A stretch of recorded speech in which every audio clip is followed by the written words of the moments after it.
Welcome to How to Study and Ace Examinations, presented by Robert Klah, curated from my three-part book, What the Schools Fail to Teach About Education, proudly brought to you by Strap, in association with the Rotary Club of Accra Industrial and the United Nations Youth Association of Ghana.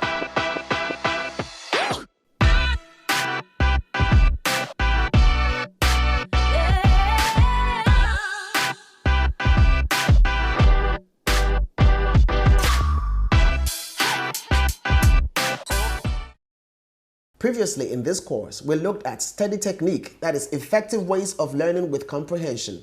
Speed reading, that is how to read more materials in less time with comprehension. How to commit things to memory. Techniques for committing different study materials to memory. In this session, we are going to learn how to answer questions. Ever seen a clever student fail? Well, that's because examinations always have their own rules and we need to understand them in order to be able to excel. Session 4, how to answer questions. Well, ever seen a brilliant or a clever student fail examinations before? Yep, actually, some people say examination favors a fool. Well, whatever it is, the baseline is examinations have their own rules, and if you do not play by the rules, you are likely to fail.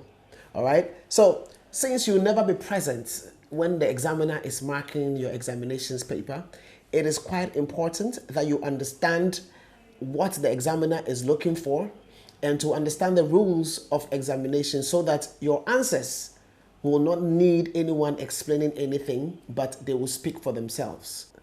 Answers well provided at the end of the day attracts the best grades, and that is how you can excel. So, how do you answer questions? If you're ready to learn, I'm ready to teach. Let's go! Understand how question papers are organized.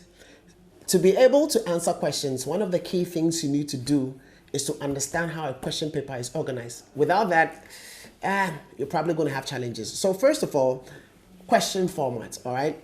So question format simply says, what format are the questions in? Do we have section A, section B? Do we have part 1, part 2, or part 3? Do we have multiple choice questions in one section? And do we have essay type questions in another? You need to understand, each of these questions and what it entails. All right. You need to read the rules covering multiple choice questions. If you're supposed to shade, you shade. If you're supposed to tick, you tick. If you're supposed to circle, you circle the answers, and that's how it's supposed to go. If you're supposed to take one answer, you don't circle two answers and hope that is going to work for you. No. So that's one thing you need to understand. And for section B, if you're supposed to discuss or you're supposed to explain with diagrams or you're supposed to provide answers, you need to understand what the differences are, because discussing and listing answers are not the same. It needs to be clear, and if it's required for you to put in a diagram, you need to be ready to be able to insert this. So you need to get these things right, straight. Otherwise, it becomes difficult for you to be able to properly answer the questions. Now, if you are going to give answers in section B, which probably requires you writing, then you need to understand that since you are not going to be present to be able to defend yourself in front of the teacher, learn to write as clean and clear, as legible as possible. All right, because that is the only way you can communicate your thoughts. Even if you are smart, but your handwriting sucks, there is no way the examiner is going to read and understand what you're writing. So it is fundamental. You need to get your handwriting on point just so that you can ace the exams. All right, so that's it for question formats that we need to understand. The next one is marking scheme. You need to understand what the marking scheme is like. So how many marks are being allotted to section A? And what's happening to section B? In section B, are we getting 60 or we're getting 40? Each question, how many marks does it have? Is it 20, 15, 10? So basically, you're asking these questions so that based on the amount of marks allotted to each question, you will know how much of your time to devote. So if a particular question, it weighs or is weighted at 10 marks or 15 marks, you don't devote 30 minutes of your time if at the end of the day you need time for questions that have got bigger marks to be able to give you.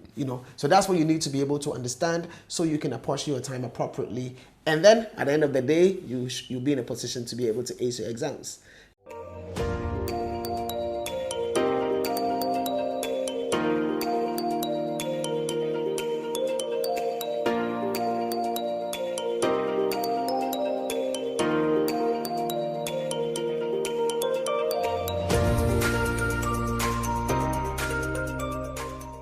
Understand what the examiner wants. A smart way to answering your questions properly is to begin by understanding what the examiner wants, all right? And there are two kinds of examiners, all right? We have examiners who are internal, people in your school. They work with you. They are easy to access. You can understand exactly what they want. And as a matter of fact, you should try and understand exactly what they want before your exams, and then give them exactly what they want by answering the questions and just acing. Now, we have the external examiners. They are the people you don't know. Now, they conduct examinations like the BEC, the West African Examination Council, that's the WAEC, WASI exams, etc. Now, what you need to do is to look for the examiner's report. The examiner's report contains what examiners want and what they don't want. It also gives information about people's performance over the years. So common pitfalls that you can avoid, and so basically things that the examiners are looking for, all is contained in that particular document. If you have it and you read it, it lays a foundation for you to be able to answer your questions more accurately.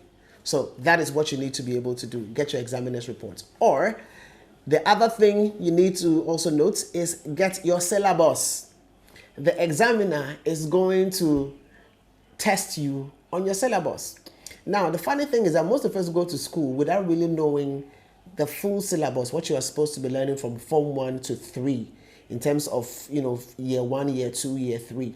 But external examiners are going to test you on everything in the document. In fact, they can test you from any part of the syllabus. So what you need to do is to ensure that, one, you have a copy of it.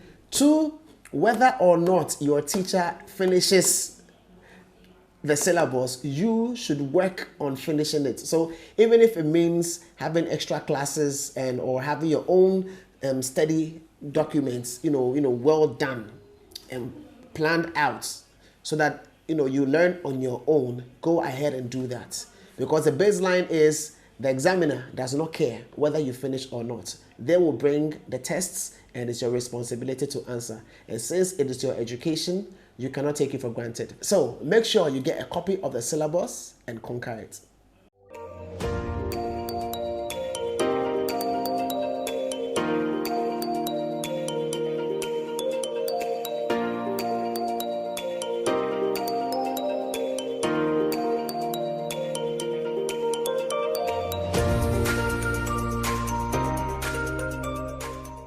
Understand past questions. If you're looking to answer questions properly, one of the best things to do is to go look for past questions.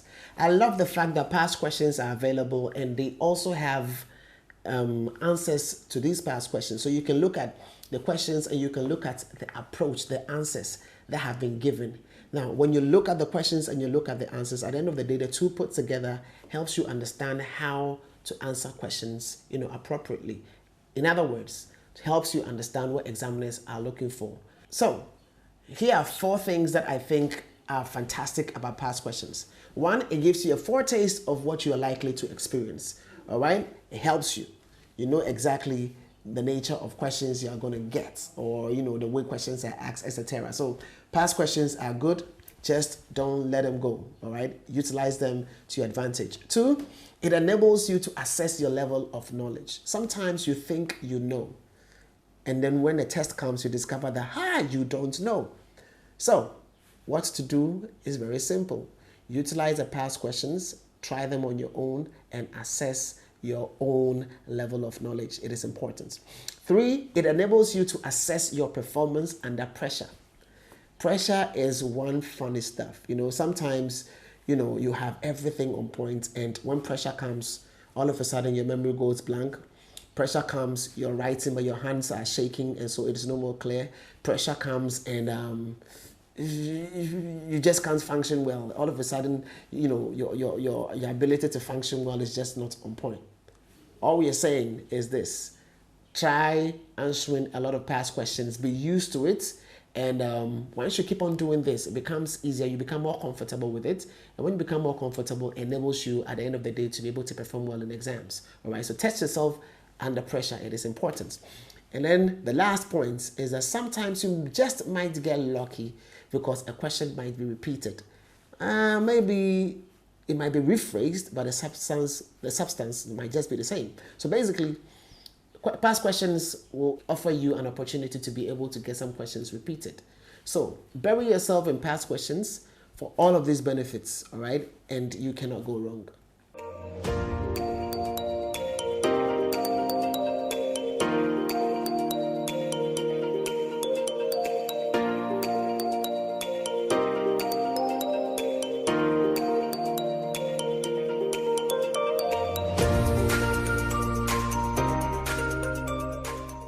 And finally, for this session, have a winning formula for answering questions.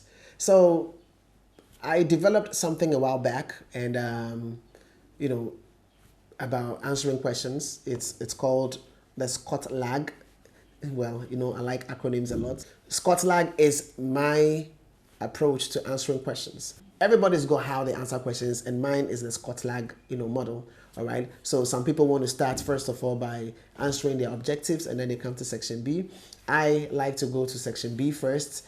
Plan out what I'm going to answer, and then eventually when I'm done, I go to section A. So I'm going to take you through the Klah. After that, I feel free to adopt it, or what you can also do is to create your own. The key thing here is it's your exams. They are your answers, so it has to be what you're comfortable with. So let's quickly go through what I have, and then feel free, and if you want to adopt it, feel free.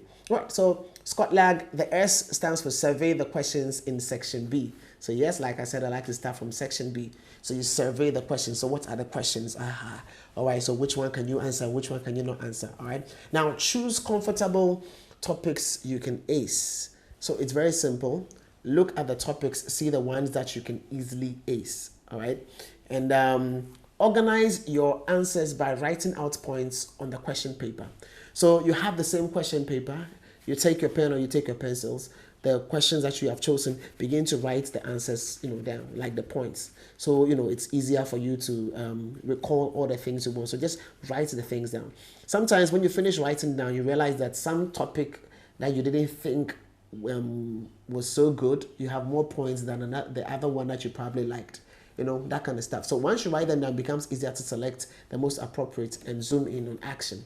Then time should be allocated to each question. So of course, based on the overall marking scheme, the time that has been given to the exams paper, see which questions require more time and which ones don't, and allocate your time, appropriately. And work with that. Stick to the timing, because if you don't, something else might just end up suffering. Now, have a legible handwriting and ensure that it's maintained throughout. Why I'm saying this is because if your handwriting is not clear, there is no way that the examiner is going to understand whatever you may have written, and then everything you may have done is actually going to go down the drain. So the key thing here is write well, clean, clear. Let whoever reads understand, and try and communicate your thoughts so you can get your answer. You can get the kind of grades you deserve, the grades you want. Let your writing be legible. Now, answer section A. So when you finish everything with section B, come to section A, and of course read your multiple choice questions. Usually they are multiple choice questions, and then answer them. If you're supposed to shade, if you're supposed to tick, if you're supposed to circle, you just answer it. And then the last thing is for you to go over everything in section A. Make sure that the answers are on point and you're comfortable. Go over everything in section B. All right, so section B, check your spelling mistakes, check if some things have been written that don't make sense, so you need to change them. Just check and be sure that you're comfortable with whatever you're submitting before you submit them. Feel free to adopt it. Otherwise, feel free, create your own, give it a name if you can. And make sure you're comfortable. Let it be able to give you the kind of answers you're looking for when it comes to examinations.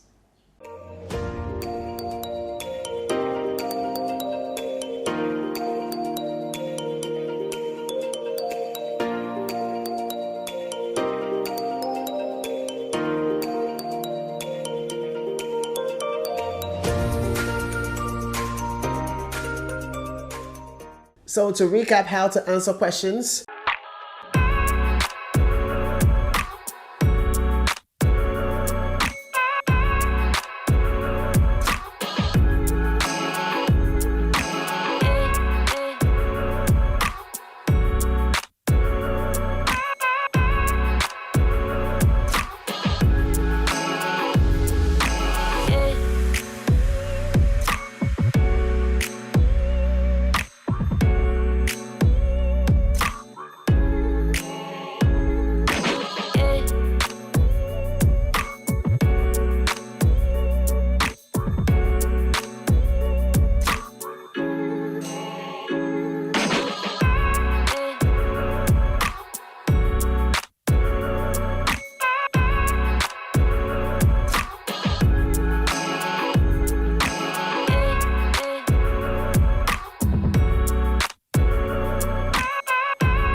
in conclusion, you have great points that you can use to answer your questions well. Obviously, all of this information is of no good if you cannot put it to use or if you do not put it to use. So do yourself a favor, put it to use. Practice. Jolali. Thank you for participating in the course How to Study and Ace Examinations, presented by Robert Klah, curated from my 3-part book, What the Schools Fail to Teach About Education, proudly brought to you by Strap, in association with the Rotary Club of Accra Industrial and the United Nations Youth Association of Ghana.